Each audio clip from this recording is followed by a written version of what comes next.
Thank you, Patrick. Thank you, MacSysAdmin. I'm just gonna put this here. Just, just keep my eye on it. And thank you, Graham, for pointing out that I don't know what day it is. As some of you may know, I was supposed to be here yesterday, and well, events ensued. But I am here today, and I'm very happy to be here today to talk to you about a MacSysAdmin's Toolbox. Slightly different than the website thing, because I added the parentheses and S because I was realizing it's my toolbox. It's a MacSysAdmin's possessive toolbox. And the date. Okay, let's get started. I thought I would be here talking about managed Apple IDs, Apple accounts.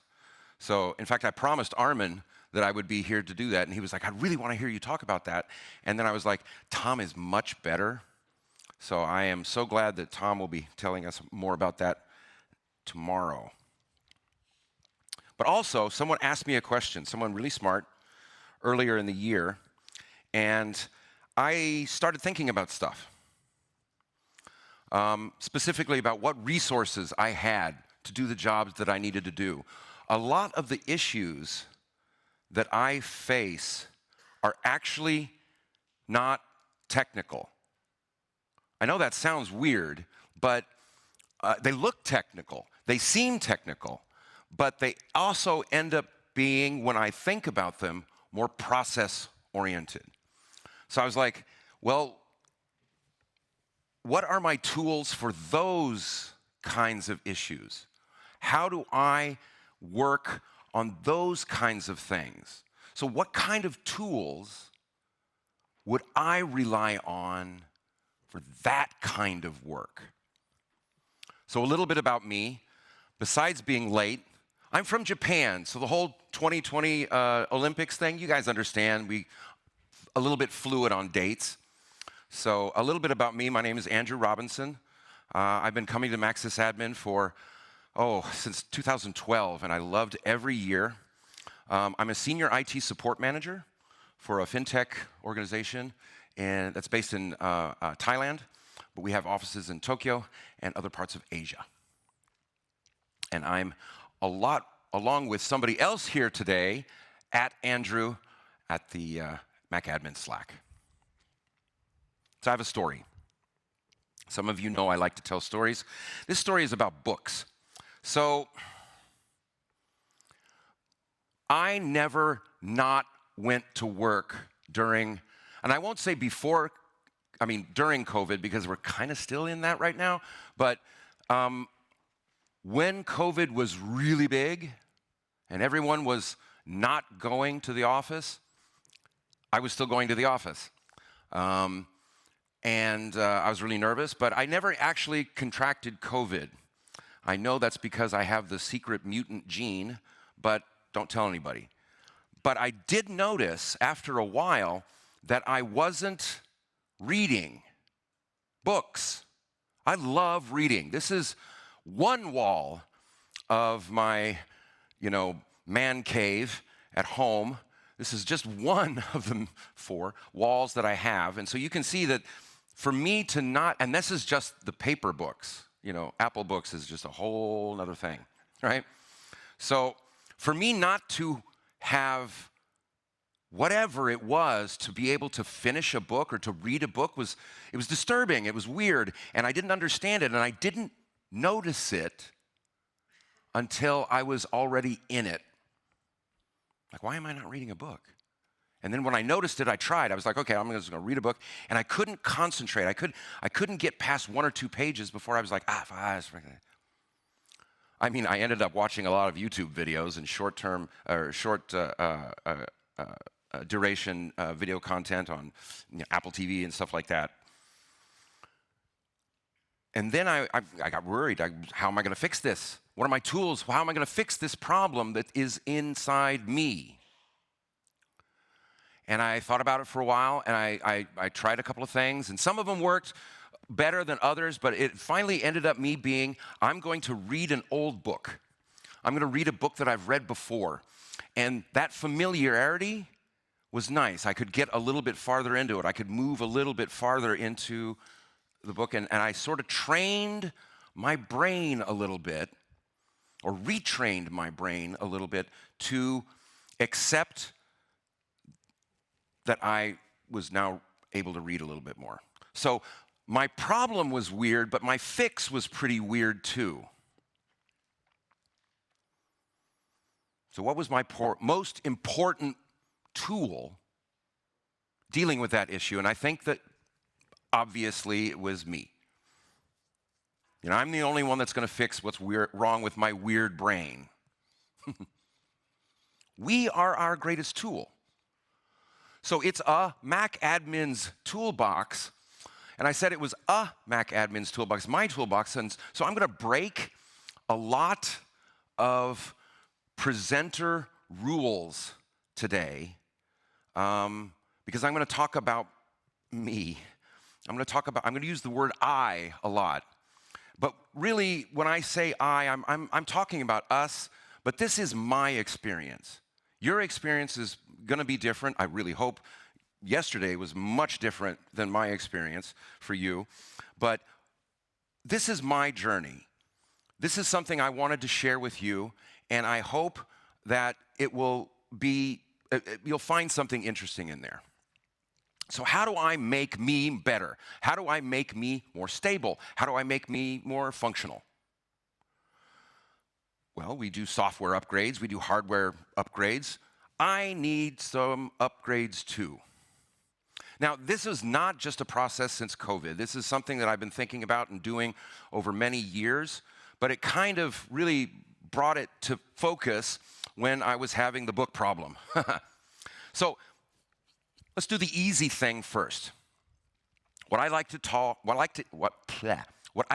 say is, or what I like to call, taking care of the organism, the biological thing that we're walking around on this planet in. Because just like any other machine, it needs maintenance. So paying attention to what is happening in your body, paying attention to your physical well-being was something that I started to pay a lot more attention to do a lot more of. Now, I'm not up here going to say a lot of stuff about you guys. It's your body, your rules. That is my number one constant for this section of the talk, right? You do you, right? So this is what I looked at, and this is the thing that I found. But so it doesn't really matter what you do in terms of taking care of the organism, but pay attention to it. Listen to your body is what I was finding. When I listened to my body, I found that my knee my right knee is a lot stiffer than my left knee. My back, apparently, okay, so I talked to a doctor, and I got an x-ray, and he gave me an x-ray of my spine, and my spine kind of went like that, and I was like, what's that? And he says, you have a habit. Oh. But listen to your body, right? And I think I knew that I needed to do more exercise. I needed to develop healthier food habits. And so I did. Somebody told me that she wanted to ride a bicycle, and I was like, yeah, I haven't ridden a bicycle in 20, actually more, years. And so I wasn't sure if that was a good idea, but I did. And the habit didn't help, got a little bit worse, but I found that helped in other ways. My knee started to feel a little bit more flexible. Other parts of my body started to feel pretty good. You know, I was going to give you a example of my rings from yesterday, because I really nailed it on the running.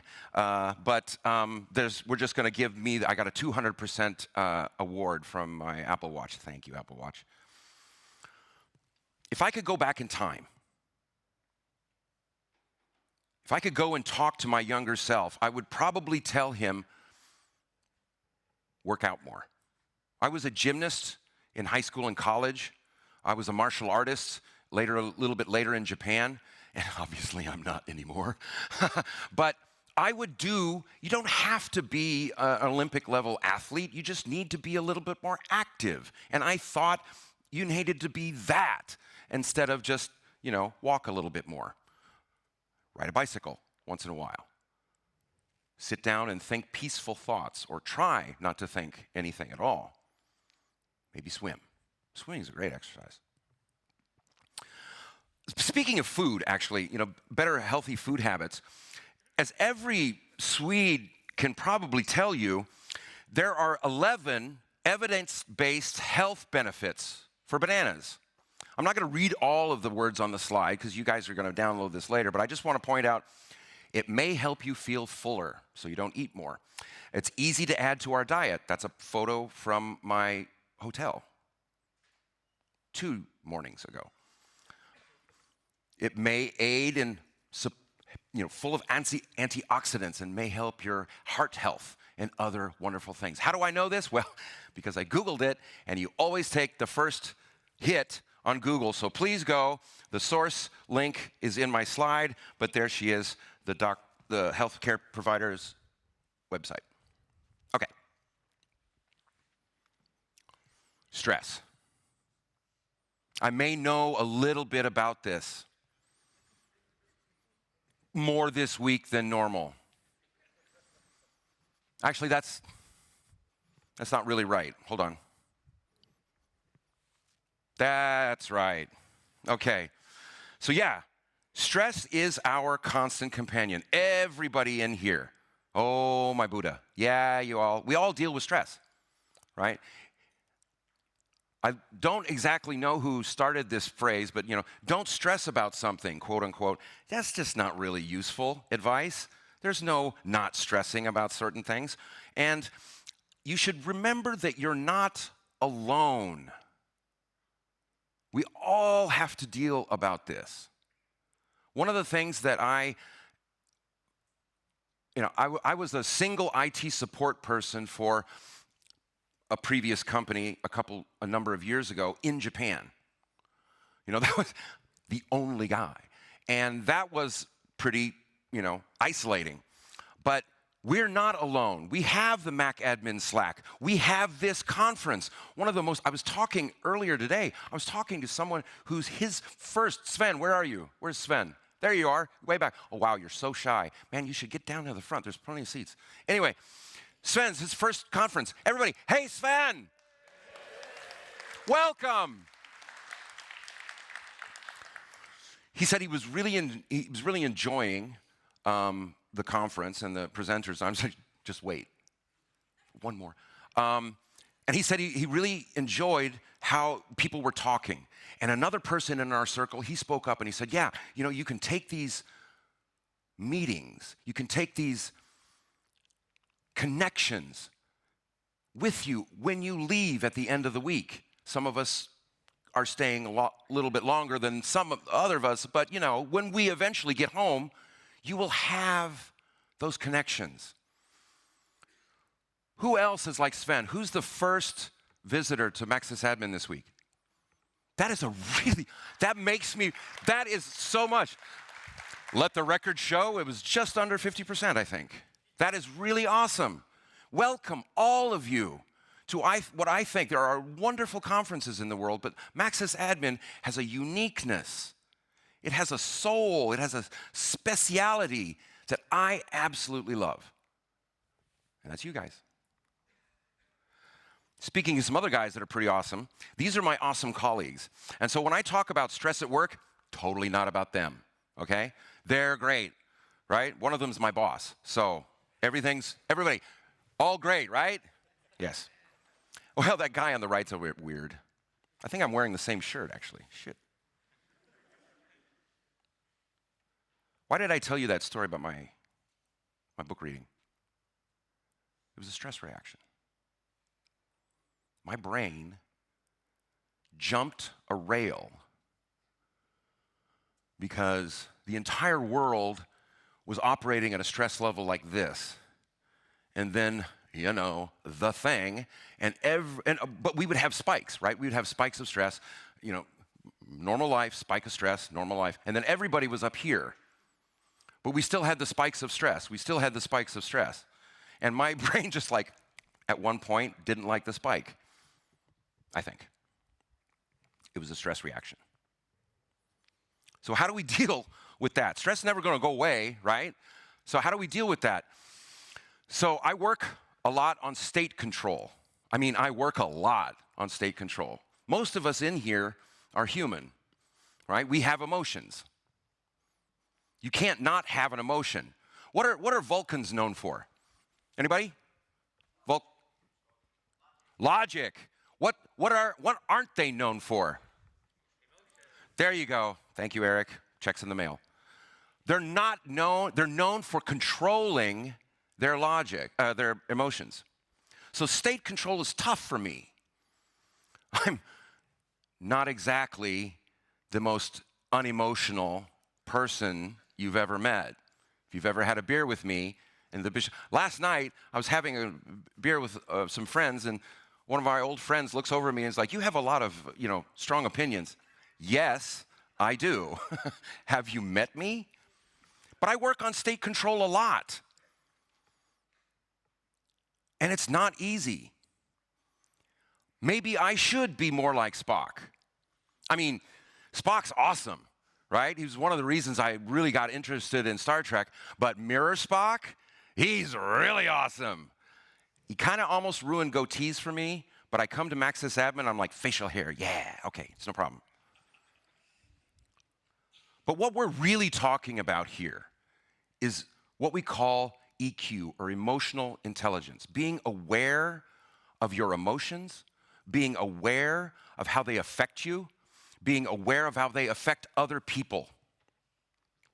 So, to work on this, I met a man who is amazing. His name's Jeremy Hunter, and he has jeremyhunter.net. You can look at this, and he taught me a lot. Oh my God, he taught me so much about mindfulness. You cannot manage other people unless you manage yourself first. Peter Drucker. He actually works, or he used to teach at the Peter F. Drucker School of Management. But he taught me especially about mindfulness. And mindfulness, is, you've probably heard about this. It's like, what is mindfulness? You think about stuff? I think about stuff all the time. Mindfulness is about being aware of your condition. Being aware of what your body and your emotions are going through. I'm getting a lot of exercise in this work this week. And how that has your physical status. What does that? This is what Jeremy taught me. Stress has a physical impact to your condition. When you are mindful of that, you can be aware. When you're aware, you know it's happening. When you know it's happening, we can possibly learn how to exert control over that. Because it's not that Vulcans don't have emotions, right, Eric? They learn to control them. When I was studying, because I studied history, literature. I had a major in history, major in literature, with minors in psychology, sociology, and anthropology. So, of course, I'm in IT. When I was studying psychology, we talked about the fight or fight reflex, right? Like, okay, or like that. In studies in neuroscience later have added a third condition or state. Freeze. Fight, fight, or flees. They kept the F. I'm pretty sure they worked pretty hard on that. So understanding that when you are stressed, when you are triggered, when there is something happening to you, there are 3 separate responses that you could possibly be experiencing. Mindfulness helps us to choose a reaction instead of that reaction choosing us or just happening. It's not easy. Like everyone in this room, it requires training, and you're all good at training. You're all good at learning stuff. This is something you can learn this stuff. All right, let's talk about me. What triggers Andrew at work?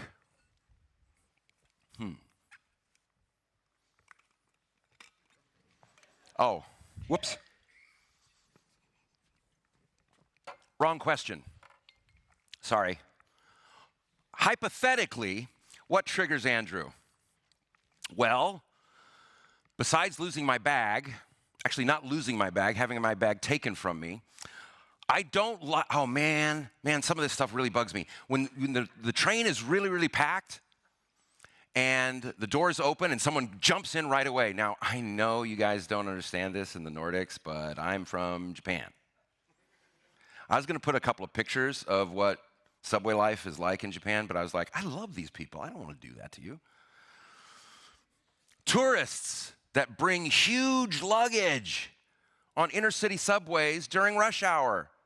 Frickin' 9 a.m. and there's someone who's pushing onto that crowded train with a massive luggage. You know, I travel sometimes. I go to countries, and sometimes I'm out during a business day. I don't get on the subway with a big bag. It just bugs me. It just triggers me. Oops, I'm sorry. People that don't wait for the elevator to empty, again, before jumping in. Now, you guys have probably seen this, because this happens everywhere. Doors open, someone comes in, it's like, hey, just let the people come out. And I won't mention a previous company that I worked for, Uber, delivery bicyclists that zoom past you on the sidewalk when they really should be, not running over, the 86-year-old man that's walking on the street, or the grandmother over there. Now, I also am triggered by the bag. That should have been the first slide. Sorry. Let's do a thing. When you feel triggered, when you feel something is getting you, do this with me now. I want everybody to look at me. I know most of you are not, but everybody look at me right now. Take at least a 6-second break. So we're gonna imagine that there is a tourist with big bags getting into the subway after they've just got off an elevator where someone was trying to get in at the same time, and there's an Uber going right through the thing. I am so triggered right now.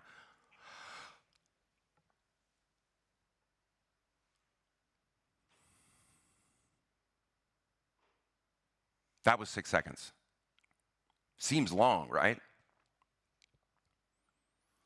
Now, I want everybody to do this. Breathe in and blow out through your nose. You've all done this before. Breathing is something you usually do.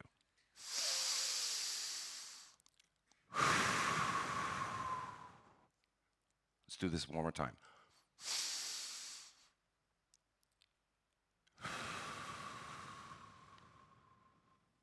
One cycle.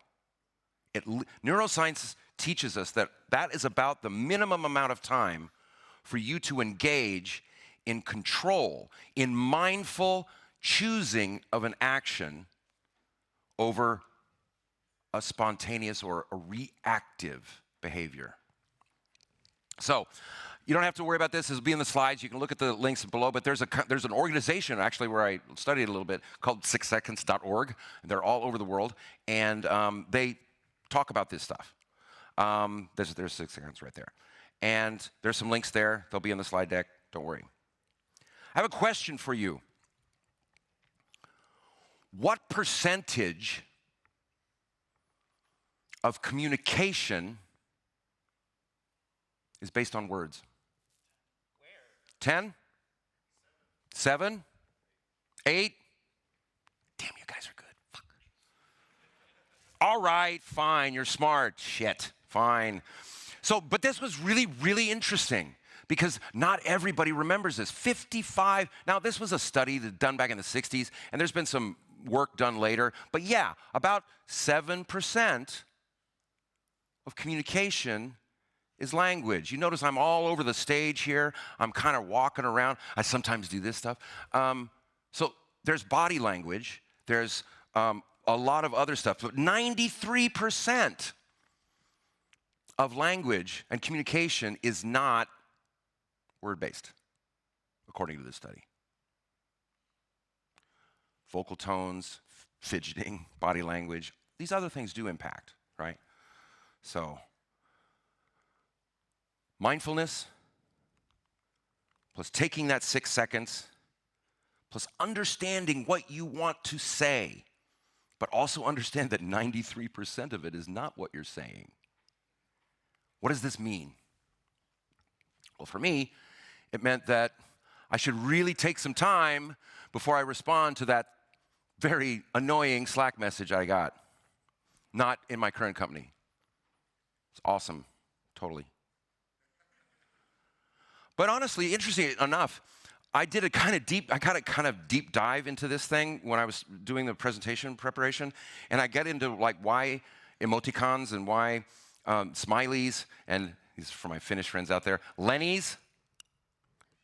No? No one? And cow emoji and emoji became so important.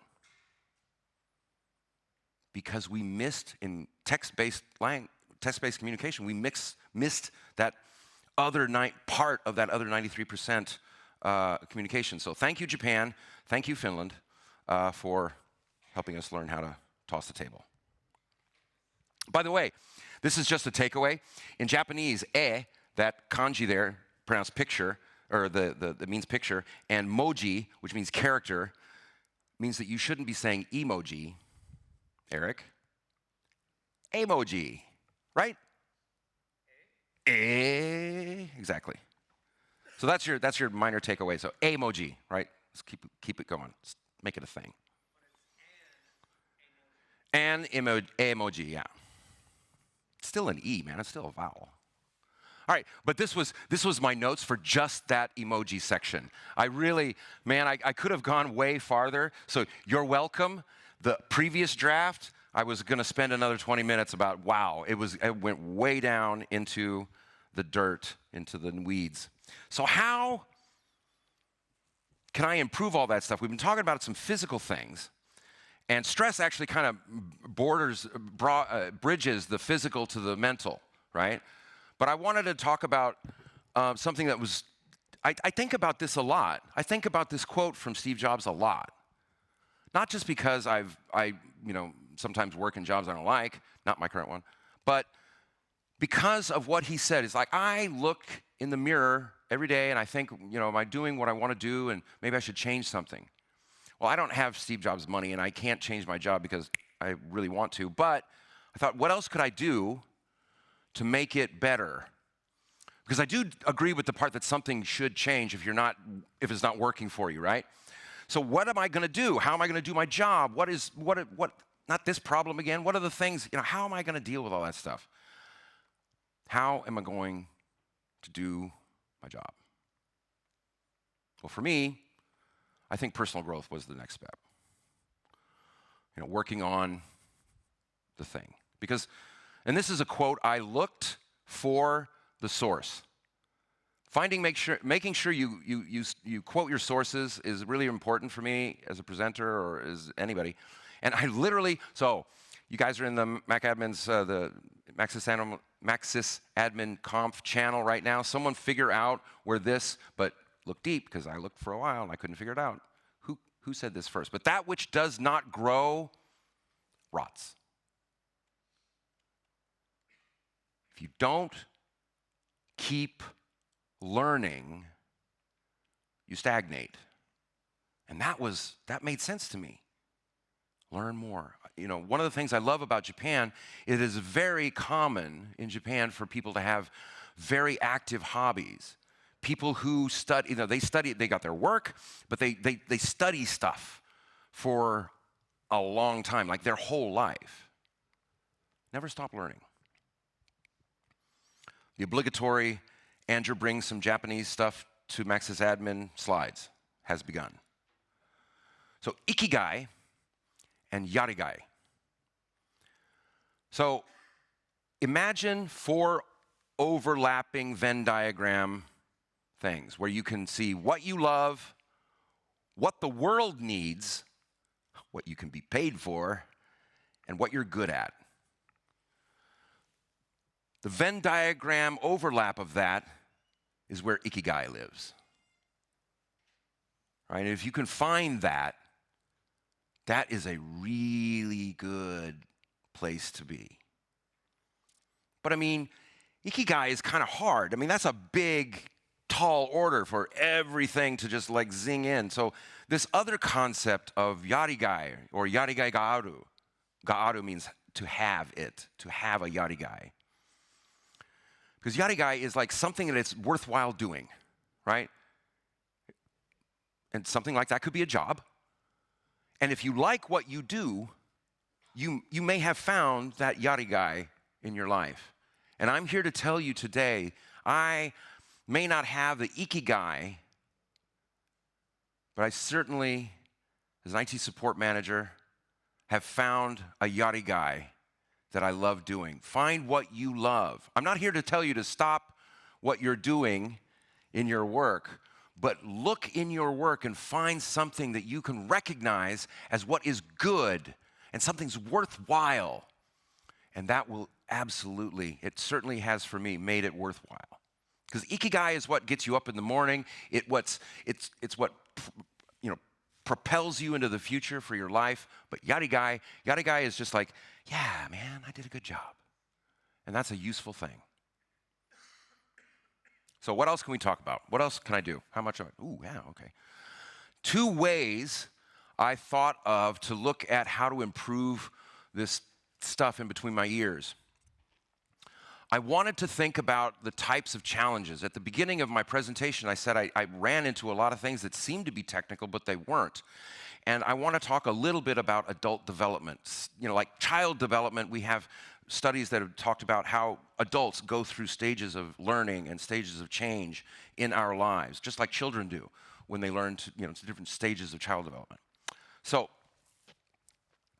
this is something we all have seen. Why is this thing, whatever the thing is, why is this thing not getting done? There's a project or some work that we're trying to do, or maybe a team, exercise or a KPI or something like, why is this not getting done? Well, change, I'm going to read this because this is really important. I'm actually going to read this because that's not what you're supposed to do up here.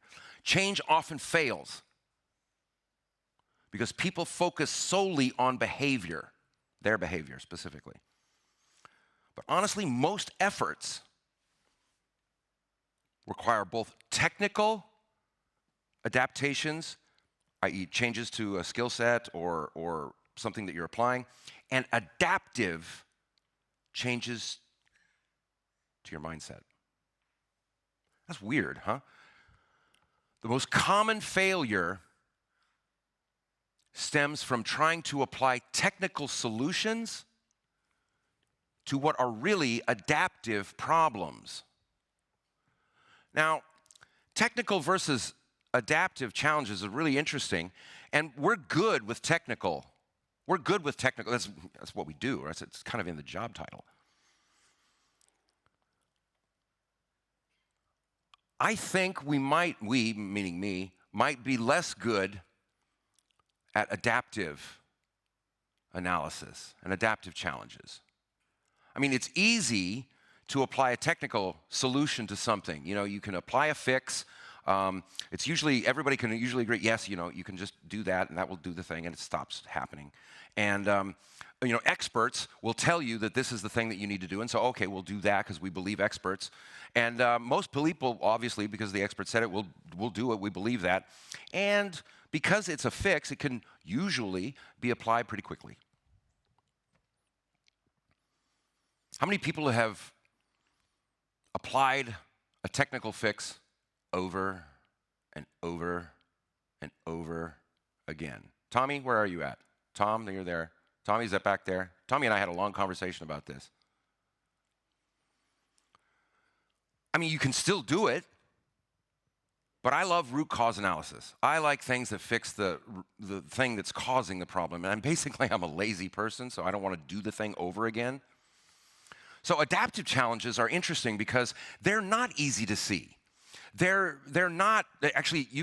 easy to ignore, honestly. I don't want to see the thing that's going to there. I just want to apply the technical fix. Changes that are adaptive usually require time. And time is money.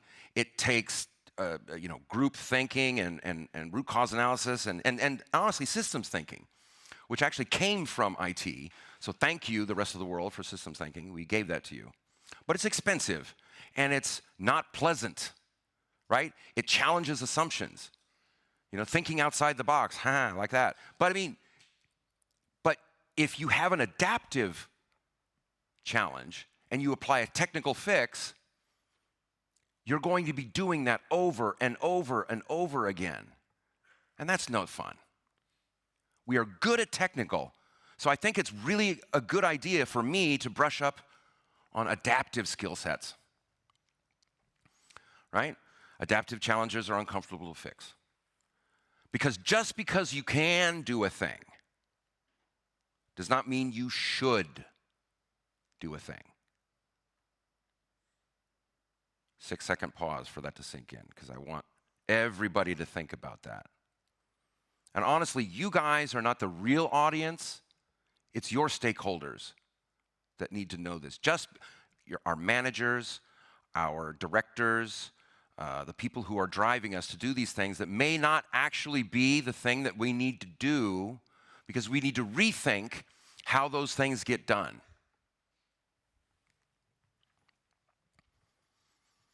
Everyone wants you to act quickly. Don't. It's a trap. It's a trap. Star Wars reference. Again, so many challenges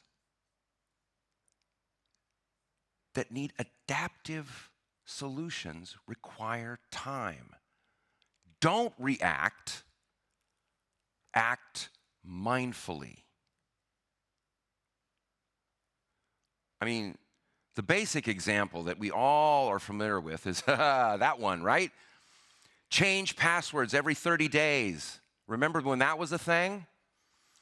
And we got over it, but for a while, we were just doing technical fixes because we weren't thinking it. But someone, sometime, told us, well, let's rethink the problem.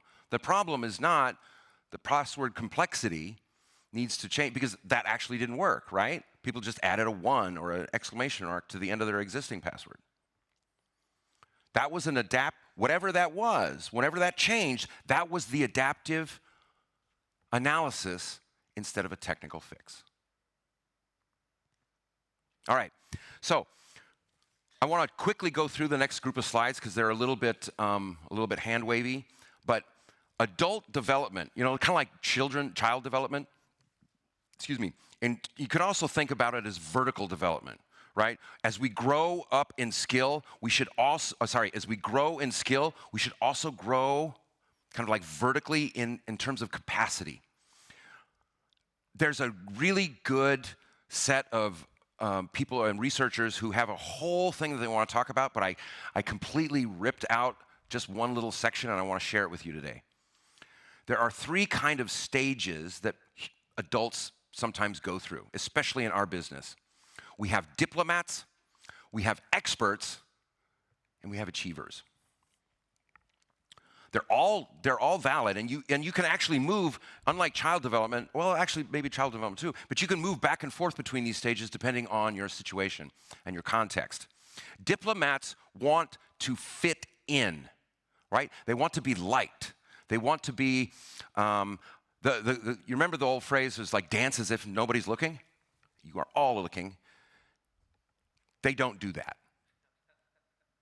Right? They want to fit in. They want to be part of a group. They want to conform. They don't like to take risks, right? They want to be accepted. Experts, on the other hand, want to be the best, right? It's in the name, expert. Experts like, and they feel committed to excellence. They want to do the thing to the best of their ability. Because for most experts, it's my way or the highway. Do it my way or else. I am the expert. I know, and come on, we all know people like this, right? We have conversations with people like this. And it's not wrong. It's just one way of doing things. But there's some challenges, because sometimes when you think you're right, a binary kind of feeling comes along, and that means that you must be wrong. One of the great things I love about presenting at MacSysAdmin is earlier in the week, people have talked about much of what I've been talking about already today. It's fascinating. So some of this feels like I must have kibitzed some of the notes from some of the other presenters, but it's interesting that we all came up with the same ideas here. Achievers. They tend to want maximum. So the main difference between an achiever and an expert is, experts are more focused on themselves. Achievers are kind of more team-based, right? They kind of want more, sort of more coordinating, and they really, really want to get things done quickly. They want to have things done now. They're really. You see these managers, they're kind of behind, pushing the team. Hey, let's go. One of the challenges or the downsides of this is they might not be open to some of those expert opinions, like diverse ideas about stuff. Achievers solve problems, certainly, but they tend to also sometimes focus on short-term rather than long-term solutions. And because they're busy corralling and working around with all of the teams that they're trying to push and get going, they do tend to suffer from burnout, right? And as I said before, this is not a linear progression. You're not starting as a diplomat, become an expert, and then I become an achiever. It's not like that. It's like different contexts. Sometimes my expertise is useful. Sometimes diplomacy is better. They're all good. They're all valid. Just be aware that they have some weaknesses sometimes. Are there other ways for me to work on my mind? Well, in 11, almost 12 minutes, let me just go through a couple.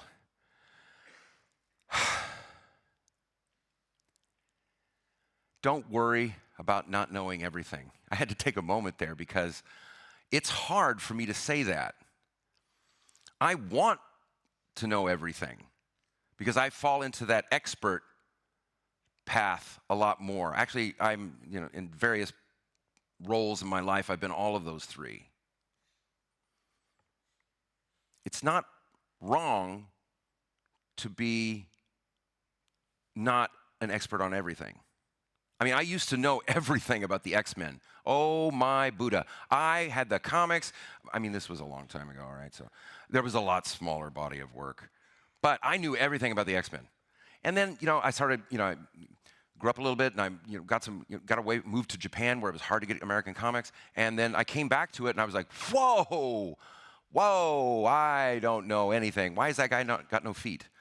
So it's a part of life. I think it's hard to say that you know everything. For me, I find that difficult to believe. But what I think is really important, and what I think I want to share is a good message with us. I love the message, I don't know, but I am going to try. Because that involves research, it involves thinking, it involves an adaptive approach to problem solving, which we all do, usually. And it's sometimes, for me, it's very easy to fail at. Okay. When I look in that mirror, when I do the Steve Jobs dance, and I'm looking in the mirror, and I'm like, do I want to do my thing today? How do I motivate myself? Well, I look at inspiration. Now, I am at MacSysAdmin. Oh man, I just got goosebumps. This is the high point, yesterday accepted, of my year. This is absolutely what I look forward to for a long time, decade plus. So I'm here for you. But I told you, I was a literature and history student. I love poetry. I love literature. I used to think it was like a good way to get girls, but I ended up liking it a lot. And I want to share a couple of poems, well, phrases of poems. Let be finale of seem. The only emperor is the emperor of ice cream. There's a lot on the internet about what the hell that means. And I'm not here to tell you what it means. I know what it means for me. Excuse me. But it's inspirational for me. This is because Armin is an amazing man. Thank you, Armin. I think let be banali of seem means something, and it may mean something for you, but it's kind of obscure. Well, actually, okay, it's very obscure. Okay, let's try this one. We know not, sorry, see, I screwed it up. We know what we are, but know not what we may be. Let me try that again so I can get it better. We know what we are, but know not what we may be. I screwed it up again. See, this stuff is hard. So you know what? I think it's better to do something that's more fun. One movie, 2 TV shows. The Martian. Who's seen The Martian? Mark Watney goes to Mars. Somebody forgets he's there. I love that movie. And what inspires me about that movie, I go back and watch that movie a couple of times a year because I face technical challenges and adaptive challenges. I face, working alone. I love being a nerd. I love to science the shit out of things. All of the stuff in that movie it really does get me going a little bit. And I like to fix broken stuff. I recently rewatched all 6 seasons of The Expanse.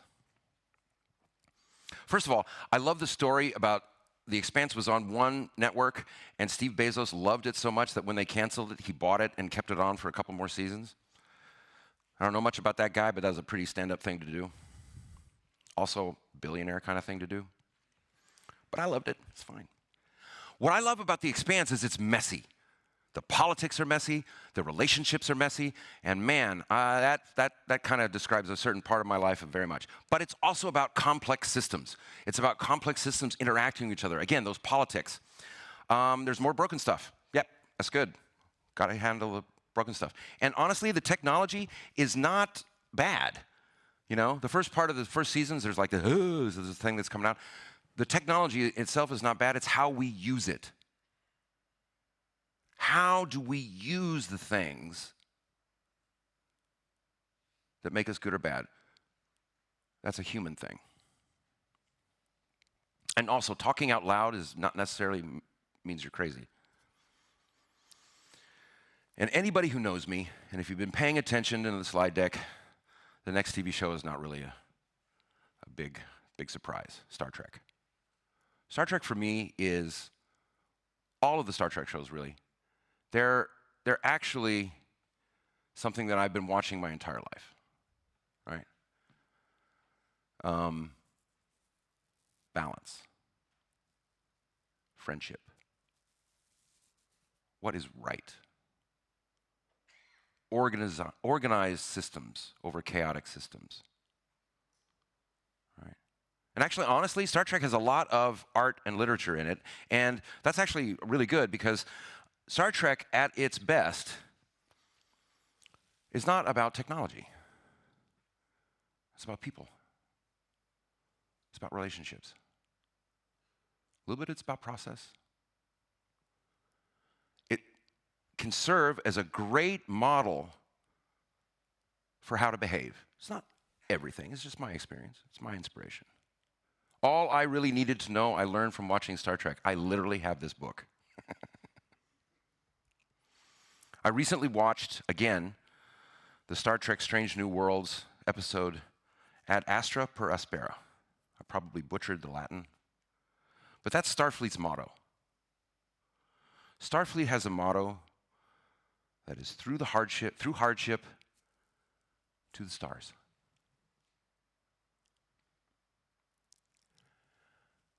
And I think at the end of the day, well, at the end of the day, it gets dark. But at the end of my talk, what means a lot to me is what we do is not easy. It's not easy. But that's not a reason not to do it. What we do is hard. You're not alone. And you don't have to do it by yourself. So this stuff inspires me. This is what I think about almost on a daily basis. This is what helps me be my better self. I'm not perfect. Oh, God, I am not perfect. Most of you know that. But I want to be better. I want to be my better self, and this is the stuff that kind of helps me think about that. So, at the end of most of the old classic Star Trek, so there's a Captain's Log supplemental, right? What are the 1960s TV writers were trying to say, this is what you should be thinking about. So I'm going to kind of steal that. This is MacSysAdmin's log supplemental. Take care of your organism. I don't care how you do it. Pay attention. Because if you don't feel good, you can't do a good job. Stress is our constant companion, but remember, you're not by yourself. Those adult learning and the vertical development things, those are interesting, and it's my kind of jam, but if it's not your jam, that's totally fine. This is something that works for me. But take a look at those slides, especially the ones about Jeremy Hunter and mindfulness. Those were so valuable. That man is so smart. Oops. I think inspiration is one of the reasons why when I look in the mirror, even if I'm doing a crappy job today, if I'm not looking forward to that thing, I'm just like, what would Jean-Luc Picard do? Or what would the crew of the Rocinante do? How would they get through this? Weldon had an amazing presentation earlier today about a team. Team building is what we're really a part of. We're a team at MacSysAdmin. We're a team back in our infrastructures. You're my found family, and I love every one of you. I am lucky to have found some yarigai and kind of ikigai moments in my life, and I hope you do too. I hope you can look into the things that you do and you find the stuff that means and adds value for you, and come and talk to me for the rest of the week. I hope I'm here. I might be here longer. Come and talk to me about some of this stuff because I want to hear, like he said, I want to hear your stories. I come to this conference and I love the stories that I hear. The stories that I hear are amazing, and they need to last me for another 12 months, okay? So I need a lot of those. I need a lot of these things. I can't thank you guys enough. There's some people up here that are really special to me, but it's really all of you. I thank you all for your time, your patience, because I made you wait a day. And yeah, thank you very much.